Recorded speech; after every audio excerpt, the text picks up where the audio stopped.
સુરત શહેરમાં કાયદો અને વ્યવસ્થાની હાલત કથળી રહી છે ત્યારે ગૃહ રાજ્યમંત્રી શહેર ઉધના આશીર્વાદ ટાઉનશીપના ગેટ પાસે આવેલ ફાઇનાન્સરની ઓફિસમાં 2 રાઉન્ડ ગોળીબાર કરાતા નાસભાગ મચી જવા પામી છે। ગુજરાતમાં અસામાજિક તત્વો બેફામ બન્યા છે। દરરોજ હત્યા, મારામારી, લૂંટ જેવી ઘટનાઓ સામે આવી રહી છે ત્યારે હવે ગૃહ રાજ્યમંત્રી હર્ષ સંઘવીના સુરતમાં ફાયરિંગની ઘટના બની છે। સુરતના ઉધના વિસ્તારમાં આવેલી આરાધ્યા ફાઇનાન્સની ઓફિસમાં 2 રાઉન્ડ ફાયરિંગ થયાના સમાચાર મળી રહ્યા છે।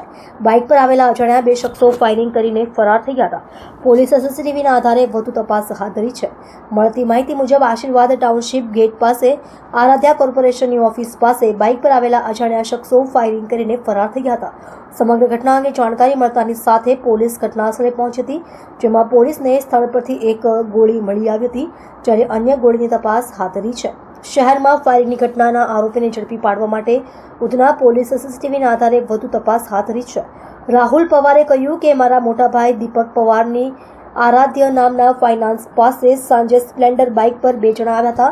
2માંથી એક શખ્સે બંદૂક કાઢી પહેલા તેમાં ગોળી નાખી હતી, પછી અચાનક તેણે ફાયરિંગ કર્યું હતું। અમે બહાર નીકળ્યા પછી એક મહિલાએ અમને કહ્યું કે 2 જણા આવ્યા હતા અને બંદૂક કાઢીને સીધું ઝાડ પર ફાયરિંગ કરી હતી। પહેલા ગોળી ઝાડ પર વાગી, પછી ઝાડ પરથી વાગીને ઓફિસમાં આવી હતી। અમારી કોઈ સાથે દુશ્મની નથી। હવે આરોપી પકડાય ત્યારે ખબર પડશે। ઉધના વિસ્તારમાં વેલકમ પાન સેન્ટરથી બ્રિજ પોઈન્ટ બાજુ જઈએ ત્યારે વચ્ચે આરાધ્યા ફાઇનાન્સ કરીને એક ફાઇનાન્સની જે કંપની છે, શોપ છે, એમાં એક ફાયરિંગની ઘટના બની છે। આ ઘટનામાં જે પ્રાથમિક વિગત છે એ મુજબ એક બાઇક ઉપર 2 જણાએ આવી અને આ ફાયર કર્યા હોવાનું માહિતી છે। અત્યાર સુધી પોલીસને 1 બુલેટ મળી છે, એટલે પ્રાથમિક દ્રષ્ટિએ કહી શકાય કે 1 બુલેટ ફાયર થયેલ છે। પોલીસ તપાસ કરી રહી છે કે હકીકતમાં શું બનાવ છે। જેનો ફાઇનાન્સની આ જે ઓફિસ છે એને પણ વધારે ઊંડાણપૂર્વક પૂછપરછ કરી રહ્યા છે। અત્યારે એની પાસે કોઈ એવી સ્પષ્ટ વિગત નથી કે એને કોઈ સાથે અણબનાવ કે કોઈ દુશ્મની હોય કે એવું કાંઈ, પરંતુ વધુ અમે ઊંડાણપૂર્વક પૂછપરછ કરી રહ્યા છીએ। આ ઉપરાંત આસપાસના લોકોને પણ પૂછી રહ્યા છીએ, જે લોકોએ નજરે આ બનાવ જોયો છે અથવા આસપાસના જે ટેકનિકલી ઇન્ફોર્મેશન અમને મળી શકે એ પણ અમે તપાસ કરી રહ્યા છીએ।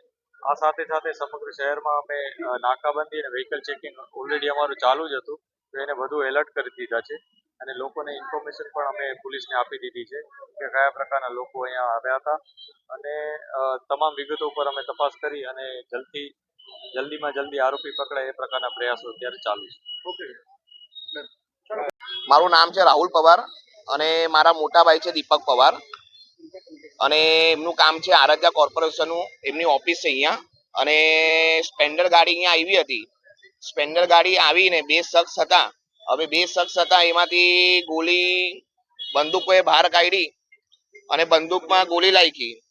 એક બેન છે લેડીઝ છે, એ જોઈ ગયા અને ફાયરિંગ કર્યું। બહાર નીકળ્યા પછી લેડીઝ અમને કીધું કે ભાઈ આવી રીતે કોઈ આવેલું હતું અને બંદૂક કાઢીને સામે ગોળી મારી। ગોળી ઝાડ પર વાગી છે, ઝાડ પરથી વાગીને અંદર દરવાજા કાચ મારી ક્રોસ અને અંદર ગોળી ગઈ છે।